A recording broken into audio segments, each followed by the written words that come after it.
Online ഗെയിമുകളിലൂടെ ചാരന്മാരായി മാറുന്ന കുട്ടികളും digital sleeper സെല്ലുകളും അടക്കമുള്ള ഞെട്ടിക്കുന്ന വിവരങ്ങളാണ് ഇപ്പോൾ പുറത്തു വരുന്നത്. രാജ്യത്തെ ഞെട്ടിച്ച 4 മാസത്തിനിടെ രാജ്യത്തെ സുരക്ഷാ ഏജൻസികൾ തകർത്തത് 16ഓളം ഡിജിറ്റൽ സ്ലീപ്പർ ഭീകര കേന്ദ്രങ്ങളാണ്. ശ്രീനഗർ മുതൽ വിജയവാഡ വരെ നീളുന്ന ഭീകര ശൃംഖലകൾ എന്നെയും സംസ്ഥാന പോലീസ് സേനകളും ഒക്കെ ചേർന്ന് തകർത്ത് തരിപ്പണമാക്കി. 90ഓളം പേർ പിടിയിലായി. ബോംബ് നിർമ്മാണ സാമഗ്രികളടക്കം പിടിച്ചെടുത്തു. ലക്ഷ്യമെന്തായിരുന്നു? ഡൽഹി, മുംബൈ, കൊൽക്കത്ത തുടങ്ങിയ സ്ഥലങ്ങളിലും ഇവർ സ്ഫോടനം നടത്താൻ ലക്ഷ്യമിട്ടിരുന്നു.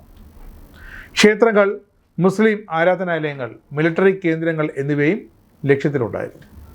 ലഹരിയും പണവും നൽകി ഈ ഡിജിറ്റൽ കെണിയിൽപ്പെടുന്ന വിദ്യാർത്ഥികളെ ഇവർ ഇതിനായി പരിശീലനം നൽകിയെടുത്തു എന്നും അന്വേഷണ ഏജൻസികൾ കണ്ടെത്തിയിട്ടുണ്ട്. ജനുവരി മുതൽ ഏപ്രിൽ വരെ നടത്തിയ പരിശോധനയിലാണ് തീവ്രവാദ ശൃംഖലകൾ കണ്ടെത്തി ഈ ഡിജിറ്റൽ സ്ലീപ്പർ സെല്ലുകളെ തകർത്തത്. ISI, ലഷ്കർ-ഇ-തോയ്ബ തുടങ്ങിയ ഭീകര സംഘടനകളുടെ സഹായത്തോടെയാണ് ഇത്തരം ശൃംഖലകൾ നമ്മുടെ രാജ്യത്തിനകത്ത് പ്രവർത്തിക്കുന്നത്. ഭാരതത്തെ ആക്രമിക്കാൻ വലിയ തോതിൽ ഗൂഢാലോചന ഇവർ നടത്തിയതെന്നും ഏജൻസികൾ കണ്ടെത്തി. അനന്തനാഗിൽ വിദ്യാർത്ഥികളിൽ നിന്നും തോക്ക് കടത്തിയ സംഭവത്തെ തുടർന്ന് നടത്തിയ അന്വേഷണം ഒരു വലിയ തീവ്രവാദ ശൃംഖലയാണ് ചെന്നെത്തിച്ചത്.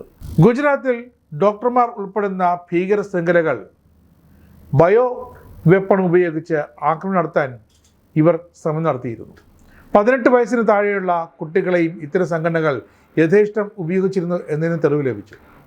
വിവിധ സർക്കാർ ഓഫീസുകളിലും ആശുപത്രികളിലും സ്കൂളുകളിലുമൊക്കെ തീവ്രവാദ ശൃംഖലകൾ, വൈറ്റ് കോളർ തീവ്രവാദ ഘടകങ്ങൾ പ്രവർത്തിച്ചിരുന്നു എന്നും വളരെ വ്യക്തമായ സൂചന ലഭിച്ചു.